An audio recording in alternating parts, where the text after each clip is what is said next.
Hi guys! Welcome sa enginerdmath channel. Sa video na to ay magre-review tayo for college entrance exam mathematics. So kung gusto niyo itong matutunan, just keep on watching.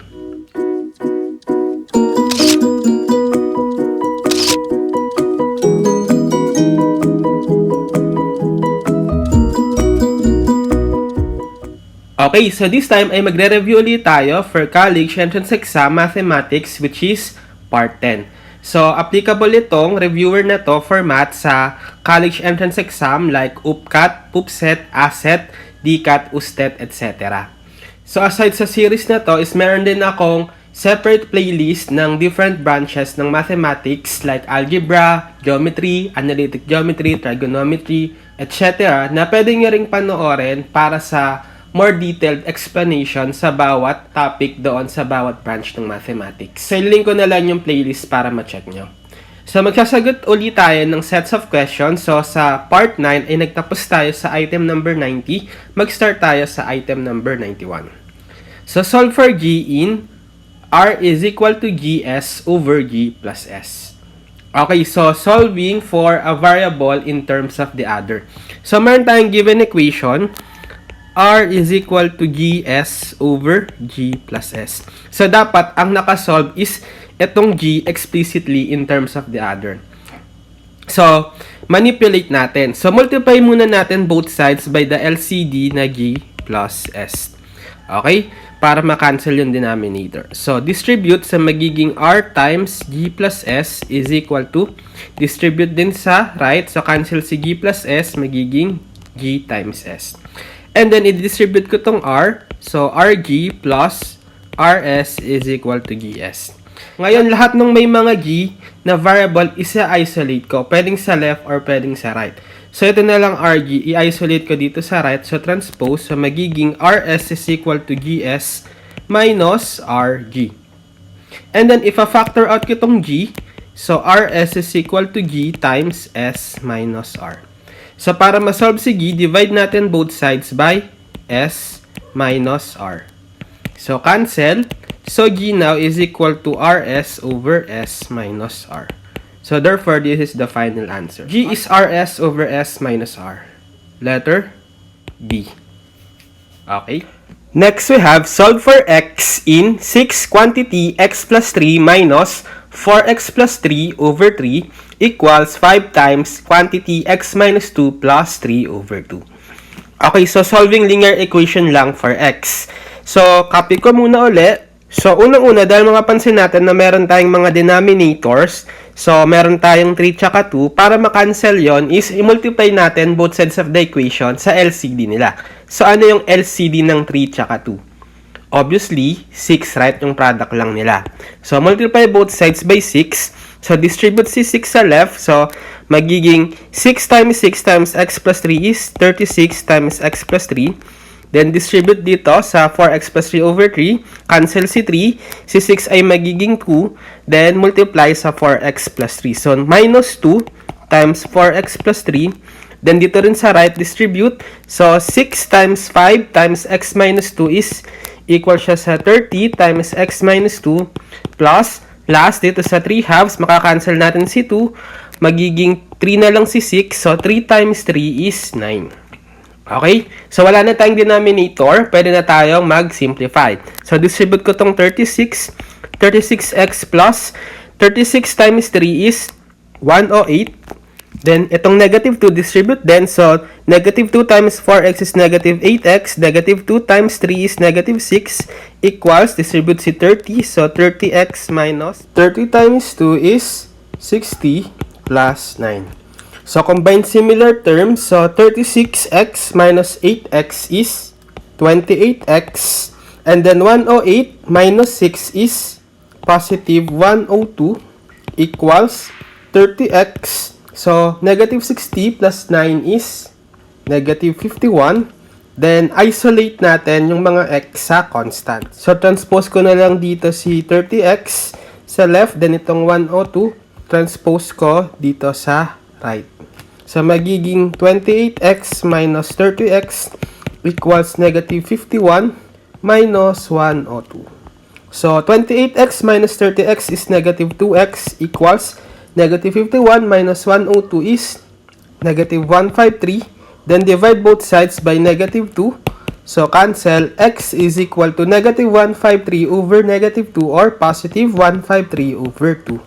So therefore, the value of x is 153 over 2. Letter A. Next, we have solve for x into square root of x plus 5 equals 6. Okay, so solving radical equation. So copy ko muna. So kung meron tayong radical, which is in particular square root, eliminate muna natin yon by raising both sides of the equation by the power of 2 or squaring both sides. Kasi nga meron tayong index nito din. So, squaring both sides. So, etong 2, madidistribute sa 2, tsaka square root of x plus 5. So, magiging 2 squared times square root of x plus 5 squared equals, etong 6 squared is 36, right? So, itong 2 squared is 4 times, sa makakancel na yung radical, so magiging x plus 5 na lang equals 36. So, linear na lang tayo. So, distribute natin si 4. 4x plus 4 times 5 is 20 equals 36. So, 4x transpose si 20 sa right. So, magiging 36 minus 20. 4x is equal to 36 minus 20 is 16. Divide both sides by 4. X is equal to 4. Okay? So, pwede nyo itry kung solution nga ba itong x is equal to 4. Kasi minsan, yung solution natin sa radical equation is pwedeng hindi matanggap. Okay? So, pag sinubstitute natin, 2 times square root of 4 plus 5 is equal to 6. So, 2 square root of 4 plus 5 is 9 equals 6. 2 times square root of 9 is 3 equals 6. 2 times 3 is 6 equal to 6. So, therefore, solution nga C4. The answer is letter B. Okay? Next, we have solve the equation for x in quantity x plus 1 squared plus 23 equals 2x times quantity x plus 1 minus 1. Okay, so this time solving quadratic equation kasi meron tayong exponent na 2 doon sa x. So, simplify muna natin kasi meron tayong square of a binomial. So, applying square of a binomial shortcut, square the first term, so x squared, plus multiply the first and the second term, then times 2. So, x times 1 is x times 2, 2x, plus square the second term, so 1 square is 1. Then plus 23 equals, sa right, distribute naman si 2x, so 2x times x is 2x squared, plus 2x times 1 is 2x minus 1. So kapag quadratic equation tayo, equate natin sa 0. So pwede nating i-transpose all the variable na lang dito sa right, tapos 0 yung other side. So, magiging 0 is equal to 2x squared. So, yung x squared magiging minus x squared sa right. Then, plus 2x. Yung 2x magiging minus 2x sa right din. Then, minus 1. So, itong 1 plus 23, add na natin. 24, right? Tapos, pag transpose natin dito sa right, magiging minus 24. So, 0 is equal to 2x squared minus x squared is x squared. So, cancel pala dito si 2x. And then, negative 1 minus 24 is negative 25. Okay, so meron tayong 0 is equal to x squared minus 25 or, balik rin natin, x squared minus 25 is equal to 0. So, pwede natin itong i-factor as x times x plus 5 minus 5 equals 0. Then, equating each factor to 0. So, x is equal to negative 5 or x is equal to positive 5. So, meron tayong two solutions na negative 5 at positive 5. So, the answer is letter C. Okay? Next, we have the point of intersection of the two lines defined by the equations 3x plus 3y equals 9 and 4x minus y equals 7 is blank.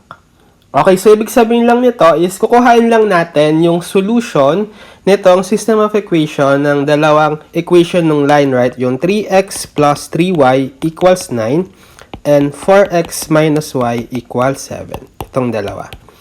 So, pwede tayong gumamit dito ng elimination method or substitution method. So, gamit na lang tayo ng substitution. So, this is equation 1, equation 2. So, using equation 2, pwede nating isolve yung y in terms of x. So, transpose ko dito si y, transpose ko dito si 7. 4x minus 7 equals y. And then itong y na to, in terms of x, isa-substitute ko dito sa y, dito sa equation 1. So, 3x plus 3 times y, yung y is 4x minus 7 equals 9. So, simplify na lang natin. 3x plus, distribute si 3. So, 3 times 4x is 12x. Then, 3 times negative 7 is negative 21 equals 9. So, combine similar terms, 3x plus 12x is 15x equals, transpose ko dito si 21, 9 plus 21.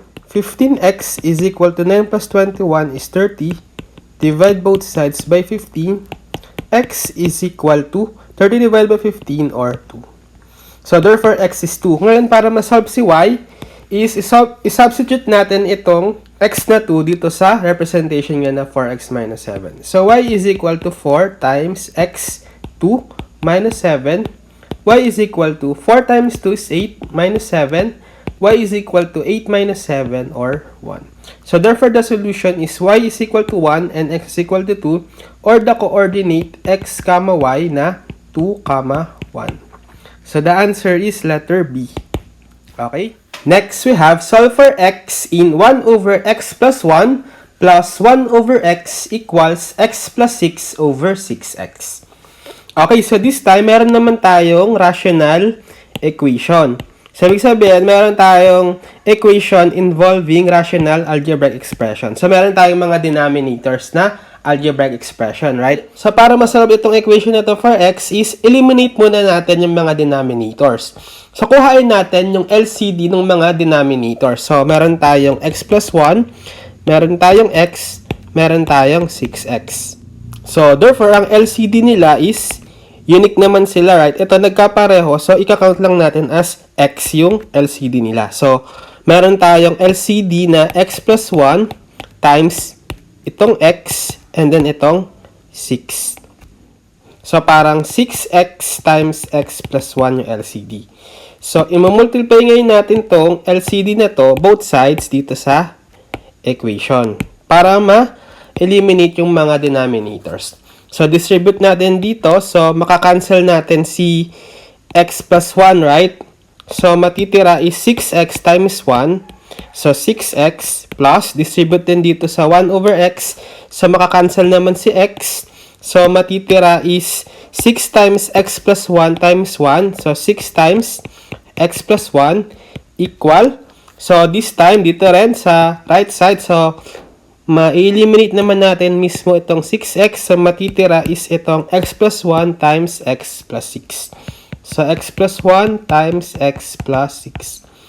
And then, wala na tayong denominator, pwede na nating i-simplify further. So, 6x plus, distribute si 6. So, 6 times x is 6x plus 6 times 1 is 6 equals. So, meron tayong product of two binomial. So, simplify natin using FOIL method. X times x is x squared. X times 6 is positive 6x.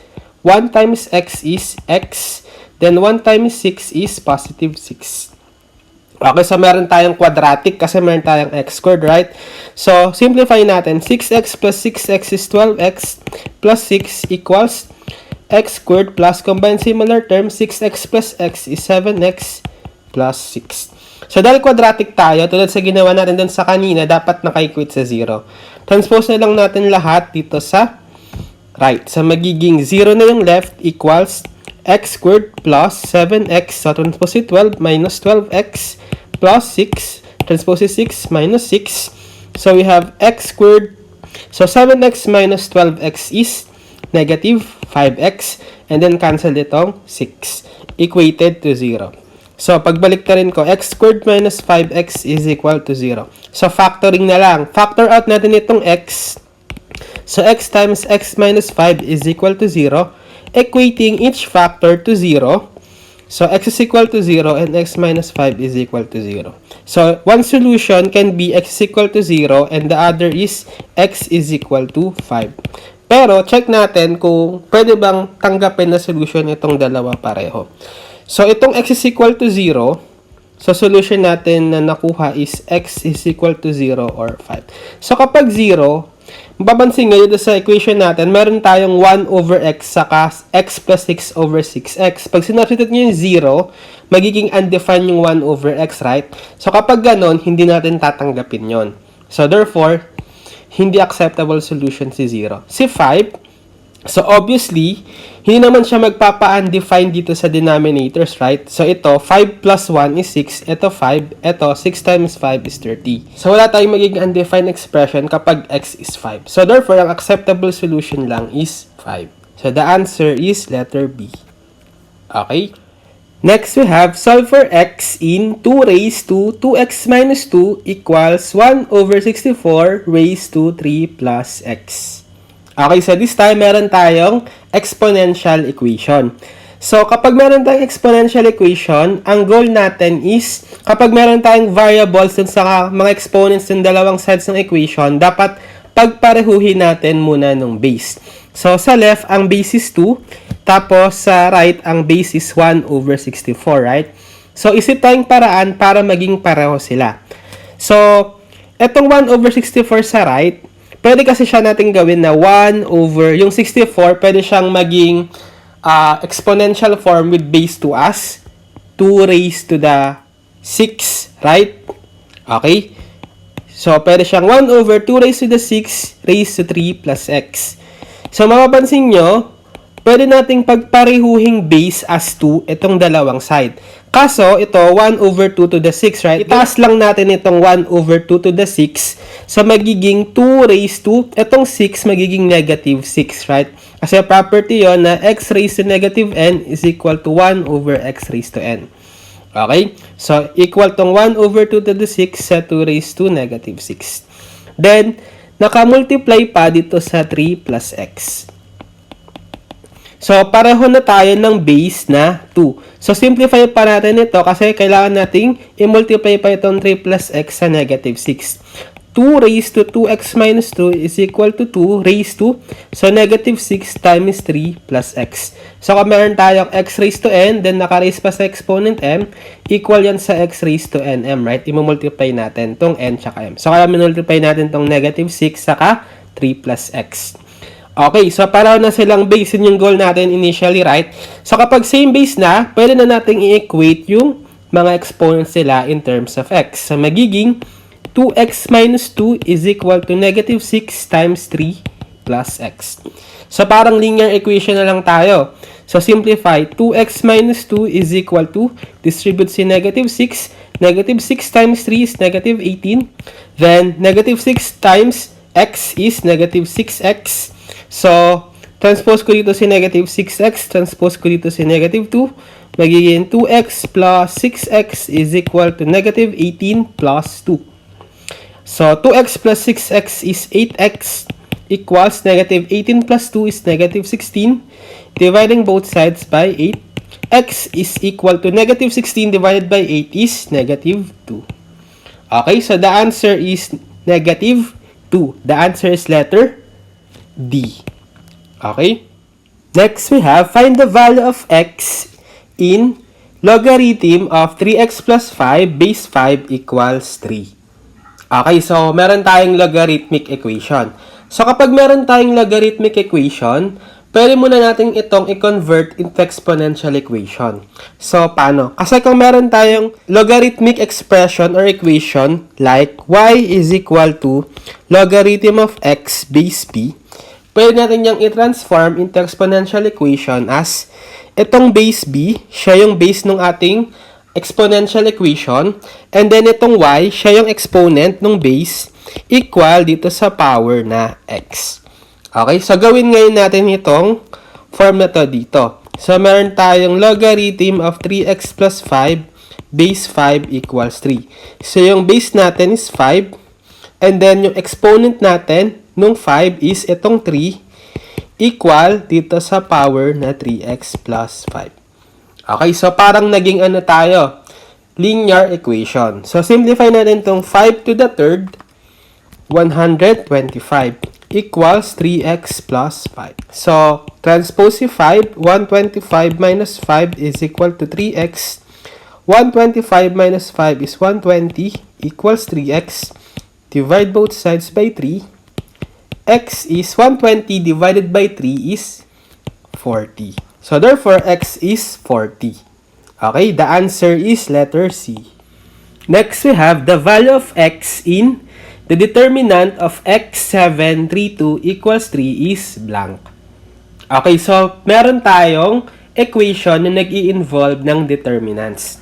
So, meron tayong in particular na 2 by 2 matrix. So, as a review, kapag meron tayong symbol na ganito, yung parang absolute value, ibig sabihin niyan determinant. So, dahil meron tayong 2 by 2, let's say, meron tayong A, B, C, D na entry sa loob, para mahanap yung determinants na yan, ang formula natin is, multiply natin tong diagonal A times D, minus multiply natin tong diagonal B times C. Okay? So, dito sa equation natin, meron tayong unknown variable x. Tapos, meron tayong value mismo ng determinant na 3. So, pwede natin i-apply muna dito yung formula na to dito sa determinant natin. Tapos, equate natin sa 3. So, ibig sabihin, multiply ko tong diagonal na x saka 2. So, x times 2 is 2x minus yung product na tong diagonal na 3 times 7, which is 21, equal dito sa 3. So, meron tayong linear equation. So, 2x, transpose ko si 21 sa right, magiging 3 plus 21. 2x equals 3 plus 21 is 24. Divide both sides by 2. X is 24 divided by 2 or 12. So, therefore, x is equal to 12. Letter A. Next, we have find the value of x in x to the fourth minus 3x squared plus 2 equals 0. Okay, so this time, meron tayong polynomial equation kasi meron na tayong fourth degree equation, right? Pero actually, this type of equation is reducible to quadratic. Maglalagay lang tayo ng substitution. So, sige. X to the fourth minus 3x squared plus 2 is equal to 0. So, ang technique dito is let u be equal to x squared such that u squared is x squared or x to the fourth. Ngayon, pag sinabsatid natin itong representation in terms of u dito sa original equation, itong x to the fourth is u squared, right? Minus 3, itong x squared is u plus 2 equal 0. So, naging quadratic tayo, right? So, pwede natin i-apply yung factoring para ma-solve muna itong equation for u. So, factor natin u. So, product of 2 that adds up to negative 3. Negative 1 and negative 2, right? Equal 0. Equating each factor to 0, we have u is equal to 1 or u is equal to 2. Di pa tayo tapos kasi u pala yung na-solve natin. Ibalik natin in terms of variable x. So, di ba u is x squared? So, dito sa u equals 1, yung u palitan natin ng x squared equals 1. And then dito sa u is equal to 2, yung u palitan natin ng x squared. So, x squared is equal to 2.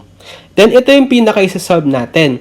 So, square root natin both sides. X is equal to. So, kapag nag-i-square root tayo, meron tayong dalawang solutions.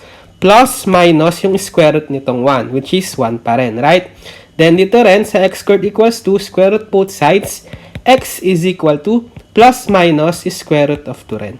So, total of 4 solution. X is equal to positive 1, negative 1, positive square root of 2, and negative square root of 2. Kasi nga, initially, meron tayong 4th degree equation. So, expect natin, 4 din yung solutions.